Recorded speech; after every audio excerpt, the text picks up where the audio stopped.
বিসমিল্লাহ ওয়াসসালাতু ওয়াসসালামু আলা রাসূলিল্লাহ বা'দ আউযু বিল্লাহি মিনাশ শাইতানির রাজীম বিসমিল্লাহির রহমানির রহিম ওয়াত-তিনি ওয়াজ-যাইতুনি ওয়া তুরি সিনিনা ওয়া হাযাল বালাদিল আমিন লাকাদ খালাকনাল ইনসানা ফি আহসানি তাকওয়িম সাদাকাল্লাহুল আযীম রাব্বি ইশরাহ লি সাদরি ওয়া ইয়াসসির লি আমরি ওয়াহলুল উকদাতাম মিন লিসানি ইয়াফকাহু কওলি।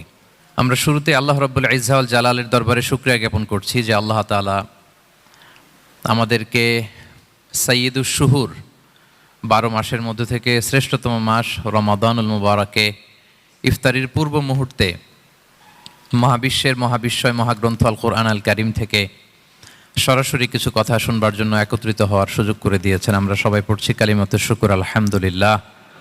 শুরুতেই সূরাতুত তিনের কয়েকটা আয়াত তেলাওয়াত করেছি। এটা কালামুল্লাহ মাজিদের 95 নম্বর সূরা।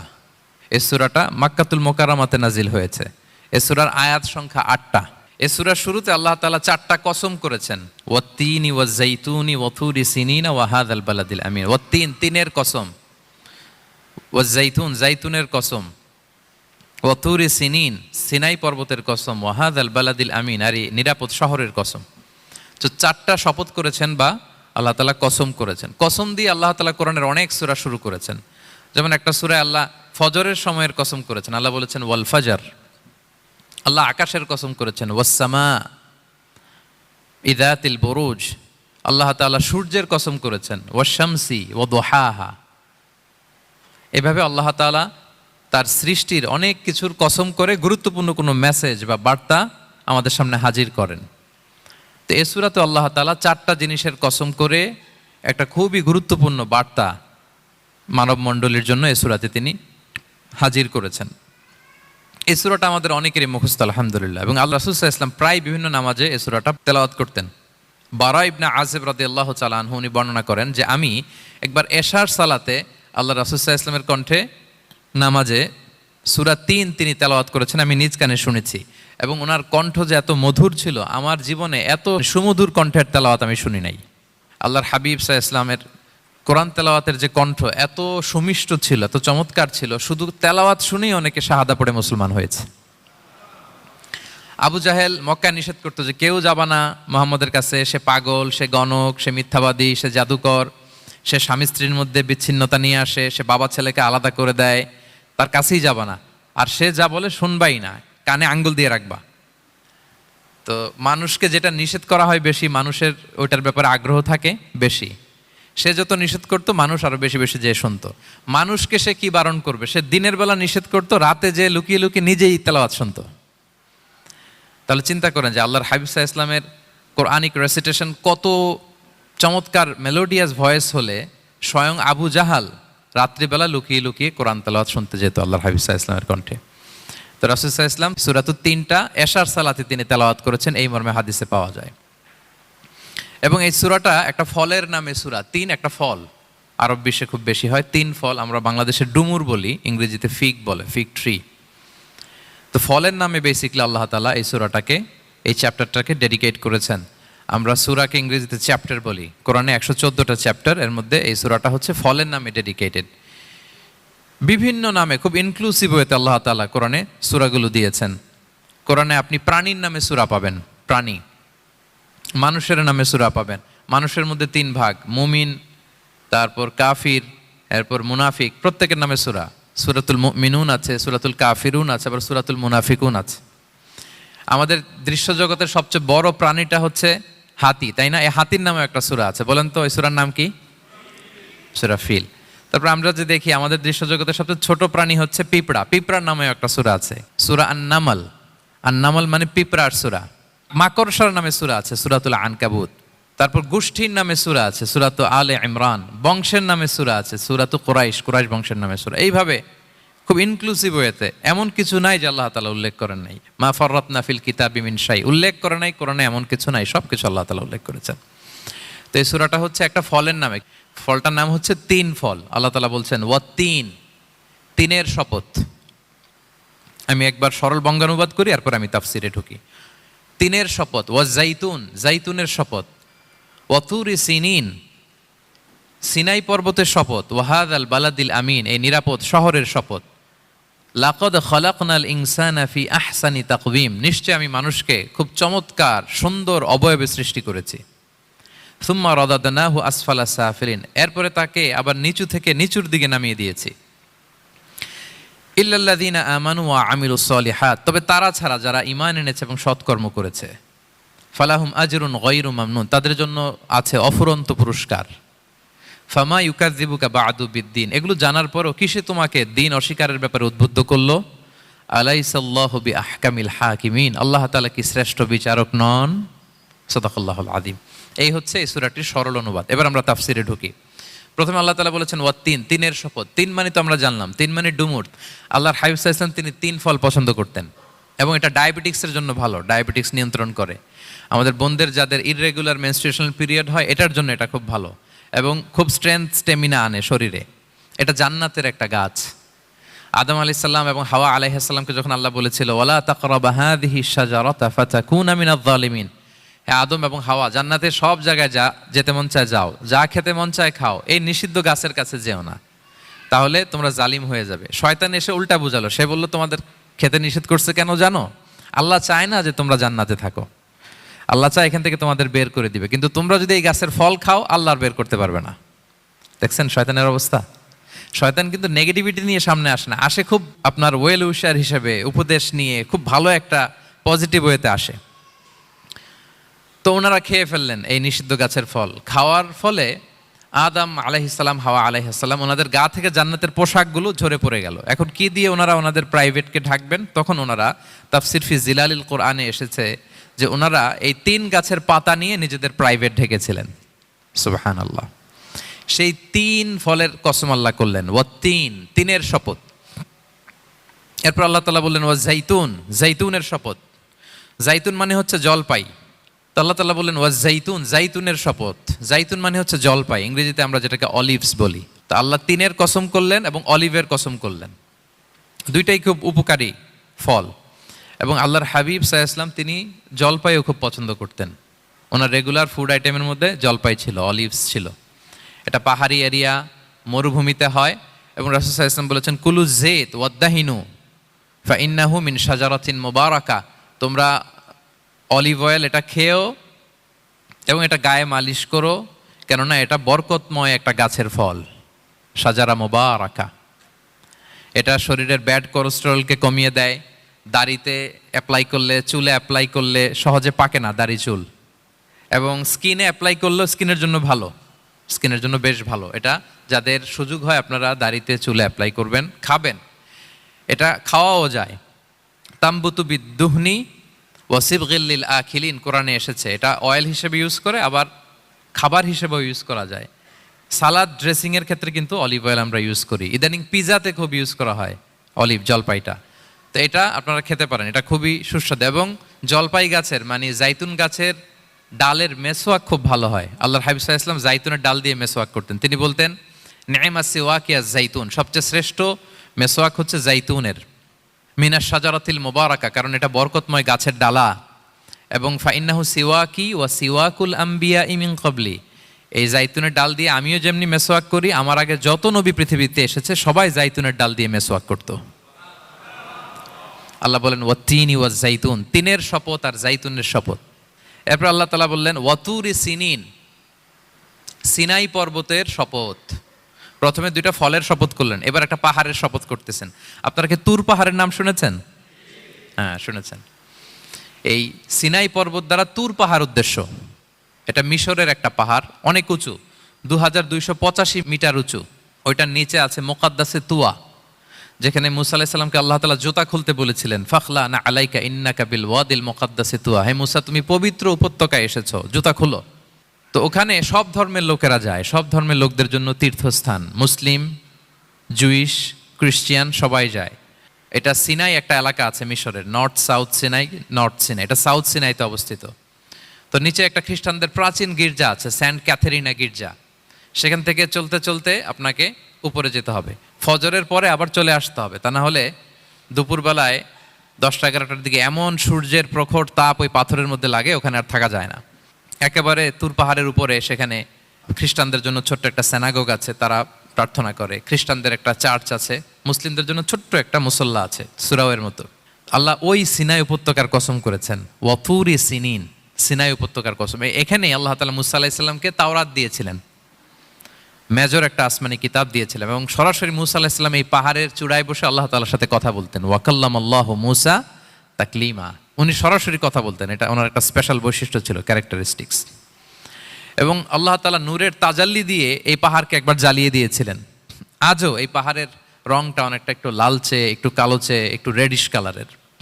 এবং মুসা আলাইহিস সালাম এই নূরের তাজাল্লির ঝলকে তিনি বেহুশ হয়ে গিয়েছিলেন এই পাহাড়ের উপরে।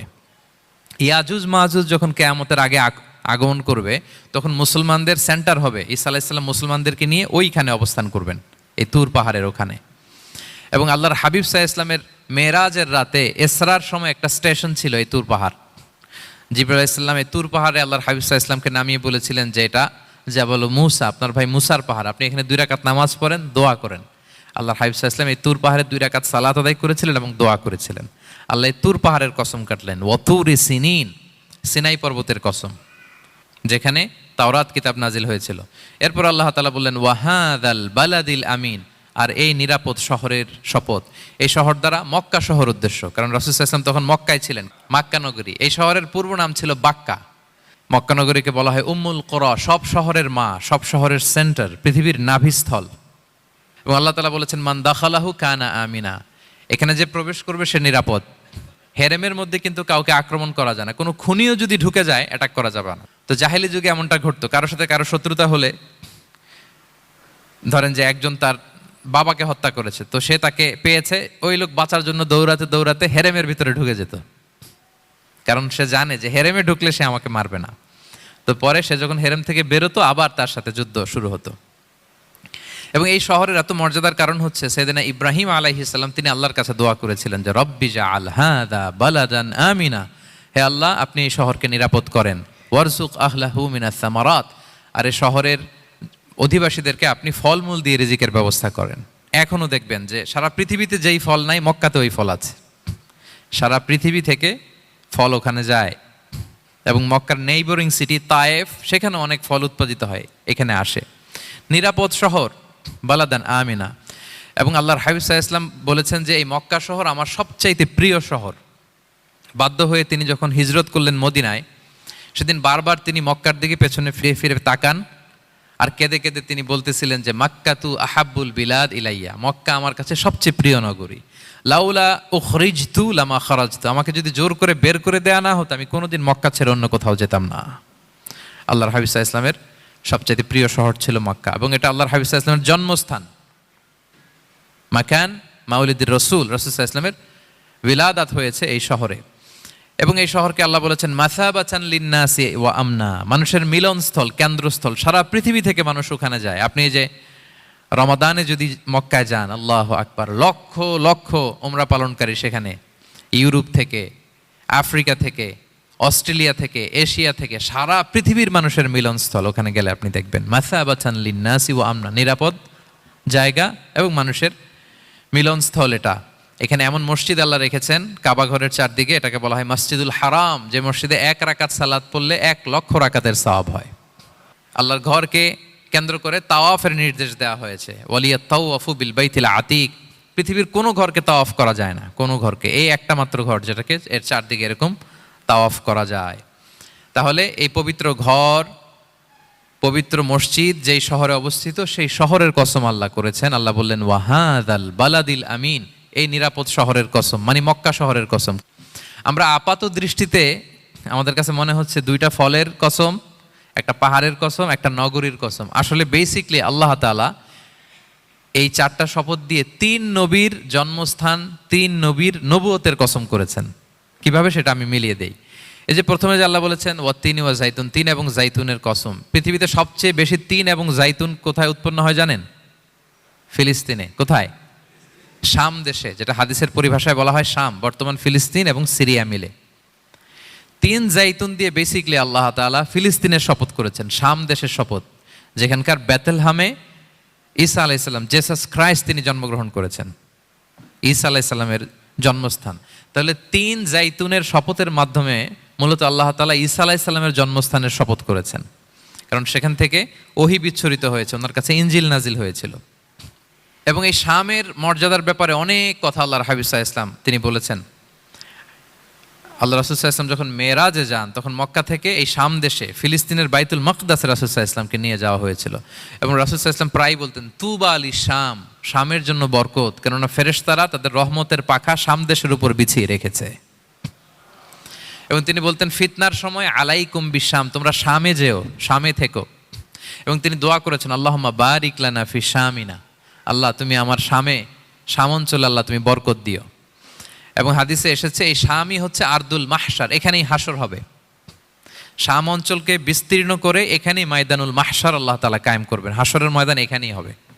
এবং সেখানেই হচ্ছে সানিউল কিবলাতাইন, আমাদের আগের কেবলা কিন্তু বাইতুল মাকদাসের দিকে ছিল, যেটা শামে অবস্থিত, ফিলিস্তিনে বাইতুল মুকাদ্দাস, যেই মসজিদে নামাজ পড়লে 1 রাকাতে 500 রাকাতের সওয়াব। 3টা মসজিদে সালাত পড়লে স্পেশাল ভার্চুর কথা আছে, এর বাইরে আর অন্য মসজিদের বিশেষ কোনো ফজিলত নাই, বাকি সব মসজিদ সমান। এক হচ্ছে মসজিদুল হারাম, 1 রাকাতে 1 লক্ষ রাকাত।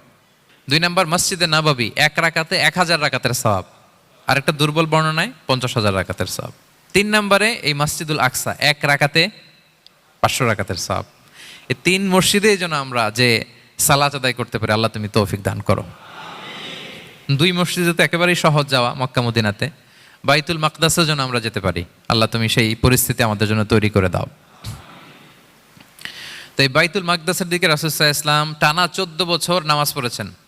14 বছর। প্রথম 13 বছর কোনো সমস্যা হয়নি মক্কায়, কারণ তখন কেবলা বাইতুল মুকাদ্দাস থাকলেও রাসূল সাল্লাল্লাহু আলাইহি ওয়াসাল্লাম সামনে রাখতেন কাবাকে, কেবলা বাইতুল মুকাদ্দাস, কিন্তু তিনি তো মক্কায় ছিলেন নবুয়তির প্রথম 13 বছর, সামনে কাবাকে রাখতেন, তারপরে টু দ্য ডাইরেকশন অফ বাইতুল মুকাদ্দাস। কিন্তু যখন মদিনায় গেলেন তখন তো আর কাবা নাই, তখন রাসূল সাল্লাল্লাহু আলাইহি ওয়াসাল্লাম কাবাকে মিস করতে আরম্ভ করলেন। আর প্রায় আল্লাহর কাছে কামনা করতেন, আমার বংশের গোড়া ইব্রাহিম আলাইহিস সালামের রুট যেখানে, আমার জন্মস্থান, সেই কাবার দিকে যদি আবার কেবলাটা ফিরিয়ে দেয়া হতো। কদ নারা তাকাল্লুবা ওয়াজহিকা ফিস সামা ফালানুওয়াল্লিয়ান্নাকা কিবলাতান তারদাহা। আল্লাহ আয়াত নাযিল করলেন, নবী আপনি আকাশের দিকে তাকিয়ে কি ভাবেন আমি বুঝি, আপনি চান কেবলা যেন আমি মক্কার দিকে ঘুরিয়ে দেই। আল্লাহ তাআলা ঘুরিয়ে দিলেন। আল্লাহ বলেন, ফাওয়াল্লি ওয়াজহাকা শাতরাল মসজিদিল হারাম, এখন থেকে মসজিদুল হারামের দিকে আপনি টু দ্য ডাইরেকশন অফ কেবলা নামাজ পড়বেন। কেবলা চেঞ্জ হয়ে গেল। তো মদিনায় যে 16-17 মাস আর মক্কায় 13 বছর, মোট 14 বছর আল্লাহর হাবিব সাল্লাল্লাহু আলাইহি ওয়াসাল্লাম এই মসজিদুল আকসার দিকেই হয়েই তিনি নামাজ পড়েছেন। এটা আমাদের আগের কেবলা ছিল।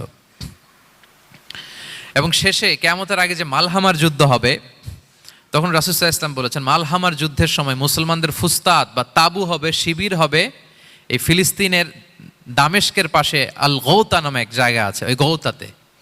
এবং ঈসা আলাইহিস সালাম এসে যে দাজ্জালকে হত্যা করবেন, সেটাও ওই শামে, ফিলিস্তিনের বাবুল লুদ এখনো একটা জায়গা আছে, ওই জায়গাটার নাম এখনো বাবুল লুদ, ওখানে তিনি দাজ্জালকে হত্যা করবেন। এবং সেখানে একটা সাদা মিনারা আছে, ফেরেশতার পাখায় ভর করে ঈসা আলাইহিস সালাম তখন সেখানে নেমে আসবেন, ওই ফিলিস্তিনের ওই শাম দেশের ওই মিনারার পাশে তিনি এসে পৃথিবীতে তিনি নুজুল করবেন, নুজুল ঈসা আলাইহিস সালাম। তো 3 এবং জাইতুনের কসম করে বেসিকলি আল্লাহ তাআলা ঈসা আলাইহিস সালামের জন্মস্থানের কসম করেছেন, কারণ 3 এবং জাইতুন, ডুমুর এবং জলপাই, অলিভ কোন দেশে বেশি হয়? শাম দেশে। আওয়াজ করে বলেন কোন দেশে? বর্তমান ফিলিস্তিন এবং সিরিয়া, এবং ওই ভূখণ্ডে আল্লাহ নবী ঈসা আলাইহিস সালামের জন্মস্থান। তাহলে এই 2 ফলের কসম করে বেসিকলি আল্লাহ তাআলা ঈসা আলাইহিস সালামের জন্মস্থানের কসম করেছেন। ওনার প্রতি নাজিল হওয়া যে তাওরাত ইনজিল গ্রন্থ, এই রেভেলেশনের কসম করেছেন। আচ্ছা, এরপরে ওয়াতুরি সিনিন, সিনাই পর্বতের কসম। সিনাই পর্বত বা তুর পাহাড় হচ্ছে মিশরে অবস্থিত, আর মিশর হচ্ছে মুসা আলাইহিস সালামের জন্মস্থান। কার জন্মস্থান? মুসা আলাইহিস সালামের জন্মস্থান। তাহলে ওয়াতুরি সিনিন, তুর পাহাড়ের কসম বুঝিয়ে আল্লাহ তাআলা মূলত মুসা আলাইহিস সালামের জন্মস্থানের কসম করেছেন, যেখানে তাওরাত নাজিল হয়েছে।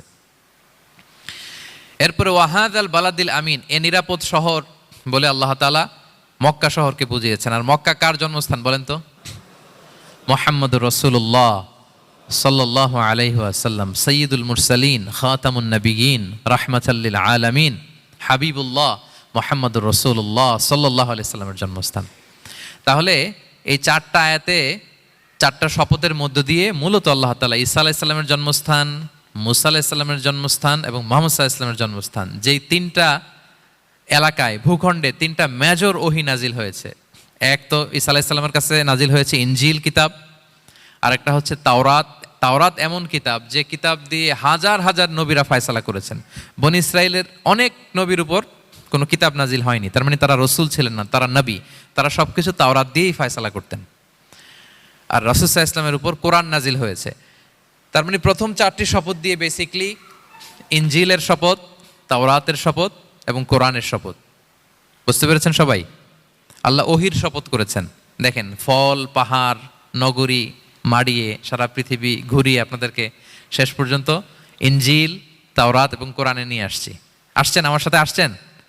হ্যাঁ, এই রেভেলেশনের শপথ আল্লাহ করেছেন। তাহলে ওয়াত্তিনি ওয়াজাইতুনি ওয়াতুরি সিনিনা ওয়া হাযাল বালাদিল আমিন, এই 4 আয়াতে 4টা শপথের মধ্য দিয়ে মূলত আল্লাহ তাআলা আসমান থেকে নাজিল হওয়া যে ওহী, এই ওহীর শপথ অথবা ওহী যেই ভূখণ্ডে নাজিল হয়েছে সেই ভূখণ্ডগুলোর শপথ করে আল্লাহ একটা গুরুত্বপূর্ণ কথা বলবেন। সেটা কি? আল্লাহ তাআলা বললেন, লাকাদ খালাকনাল ইনসানা ফি আহসানি তাকওয়িম, আর আমি মানুষকে অত্যন্ত চমৎকার অবয়বে সৃষ্টি করেছি, চমৎকার গঠনে, চমৎকার স্ট্রাকচারের ডিজাইনে সৃষ্টি করেছি। মানুষের দৈহিক অবকাঠামো গঠন এটা যেমনি চমৎকার, মানুষের ইন্টেলেকচুয়াল কাঠামো এটা চমৎকার, মানুষের আচরণগত যে বিহেভিয়ারাল ট্রেটস, ক্যারেক্টারিস্টিক্স এটাও চমৎকার। প্রত্যেক দিক থেকে আল্লাহ তাআলা নান্দনিকভাবে মানুষকে তিনি তৈরি করেছেন। আমরা যদি দেহের কথা বলি, হিউম্যান অ্যানাটমি নিয়ে যাদের ধারণা আছে, আপনি শুনলে অবাক হবেন এত জটিলভাবে আমাদের দেহটা ফাংশন করে। ঠিক যেই মুহূর্তে আমি কথা বলতেছি আমার ব্রেইন সচল, আমার নার্ভ সিস্টেম সচল, হেয়ারিং সিস্টেম, স্মেলিং সিস্টেম, আমার এই যে হার্ট সচল, সিস্টোলিক ডায়াস্টোলিক অলিন্দ নিলয় হচ্ছে, আমার লাং কাজ করতেছে, কিডনি ইজ ওয়ার্কিং পারফেক্টলি, সব কিছু কাজ করতেছে। এত সূক্ষ্মভাবে আমাদের দেহটা কাজ করে, এটাকে ইংরেজিতে বলে মরফোলজি, আকৃতি সংক্রান্ত যে বিদ্যা। এটা নিয়ে যদি আপনি দেখেন যে মানুষের হাত কিভাবে কাজ করে, মানুষের পা কিভাবে কাজ করে, মানুষের হিউম্যান ব্রেইন কিভাবে কাজ করে, আপনি অবাক হবেন। এবং আল্লাহর যে সেট আপ, লাকাদ খালাকনাল ইনসানা ফি আহসানি তাকওয়িম, নিশ্চয় আমি মানব জাতিকে চমৎকার অবয়বে তৈরি করেছি। আপনি যদি অবয়বটা দেখেন, আমাদের স্ট্রাকচার এর চেয়ে সুন্দর করে আর তৈরি করা যেত না, এর চেয়ে সুন্দর আর হতে পারে না। যেখানে যা দেয়ার, মাথার চুল থেকে পায়ের নখ পর্যন্ত, আপনি একটা ডিজাইনে, স্ট্রাকচারে, সেট আপে আপনি ভুল ধরতে পারবেন না। যেখানে যেটা দরকার, আপনি একটু খেয়াল করে দেখেন যে এই যে আমাদের চোখ, চিকিৎসা বিজ্ঞান বলতেছে যে মানুষ 10 মিলিয়নেরও বেশি রং শনাক্ত করতে পারে। Human eyes can identify more than 10 million colours. 10 মিলিয়নেরও বেশি রং আমরা আমাদের চোখ দিয়ে শনাক্ত করতে পারি। সুবহানাল্লাহ, সুবহানাল্লাহ বিহামদি। আচ্ছা, চোখের সেট আপটা একটু যদি খেয়াল করেন, দেখেন আমার এই চোখ এখানে না থেকে এটা যদি জাস্ট 2 ইঞ্চি উপরে এখানে হইতো, এইটা যদি কপালে যদি আমাদের চোখ হইতো, কি অবস্থা হইতো বলেন তো? সিজদা দিতে পারতেন আল্লাহকে? বলেন, দিতে পারতেন? আচ্ছা, আমরা কিছু খাওয়ার সময় আমরা কি করি? ওইটা ভালো আছে কিনা, পচে গেল কিনা, স্মেলটা আগে দেখি, তারপরে খাই। দেখেন কত চমৎকার সেট আপ। একটু খেয়াল করেন, এই নাকের সেট আপ যদি এইখানে না থাকে, আমাদের নাক যদি পেছনে থাকতো, খাওয়ার সময় খাবারটা বাসি কিনা, ভালো আছে কিনা কি করতেন? লাকাদ খালাকনাল ইনসানা ফি আহসানি তাকওয়িম। আচ্ছা দেখেন, এই যে আমরা কান দিয়ে শুনি, এই যে কান পেঁচানো, মনে করেন না যে এমনি এমনি পেঁচানো, এই পেঁচানো, এটাই পথ না থাকলে আমরা শুনতেই পেতাম না। এটা এমনভাবে সেট আপ করা, এটাই ইথারে ভাষা তরঙ্গকে এয়ার ড্রামের ভেতরে সুন্দরভাবে ইনপুট করে, নাহলে আমরা শুনতে পেতাম না। আপনার এই কান কেটে ফেলে দিলে আপনি শুনতে পারবেন না। এটা এইভাবেই যেতে হবে, সুরঙ্গটা এইভাবে তৈরি হইতে হবে। আচ্ছা দেখেন, আপনার কান, এই কান যদি এইখানে না থেকে আপনার ডান বগলের নিচে হইতো, বাম কান যদি বাম বগলের নিচে হইতো, তাহলে কি হইতো বলেন? আজকে আমার ওয়াজ কিভাবে শুনতেন বলেন দেখি।